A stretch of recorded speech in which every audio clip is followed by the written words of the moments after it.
everyone, welcome back. Today we're going to be creating a mani using 3 colors from Acrylic Fetish. Now the first color here, it's a beautiful vibrant orange and it is called Lala Orange. It is the perfect, bright, fun Halloween orange color, and this is more of a solid orange. And then the next color here, it is called Nite Sprite, and it's a beautiful purple, and it's a bright purple, and it has a glow to it, which is awesome. And I really like this color purple. It's not too dark and it's not too light. It's like the perfect like neon purple. And this one is super fun. It is a shimmery green and I really like the name. It is called Pear-adise, like pear like the fruit. Super pretty. And I really like this color. It's just a little pop of shimmer, not too much, very subtle. But paired with the 3 of these colors, it's super pretty and it's giving me a like 80s Halloween vibe type of mani. So we're going to be doing an all solid mani, super simple, and we are going to be doing the gel method. Stay tuned. Tomorrow I do have dip liquids on my channel, so stay tuned for that. So for this mani, again, it's going to be very simple. You could totally jazz it up when we are done. You could add decals, you could add some fun nail art, you could do some stamping, you could even do this mani matte or even a couple nails matte. So tons of options for this mani. So I'm going to go ahead and let you watch this mani process and I'll pop back in at the end.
All right, we're just wrapping up this mani, and how fun and vibrant is this mani? I think it's super simple, yet it's still fun and bright for Halloween.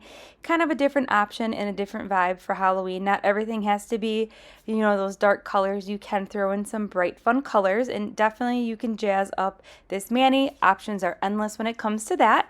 So definitely head over to Acrylic Fetish. She has tons of amazing dip powders. I will go ahead and link in the cards some other Acrylic Fetish dip manis that I have done. Stay tuned. The Halloween series is starting on my channel October 1st and running through October 13th. It is the 13 days of Halloween. It's going to be really fun, and I have a lot of awesome brands to share with you. So I hope you enjoyed this video, and I'll see you in my next one. Bye!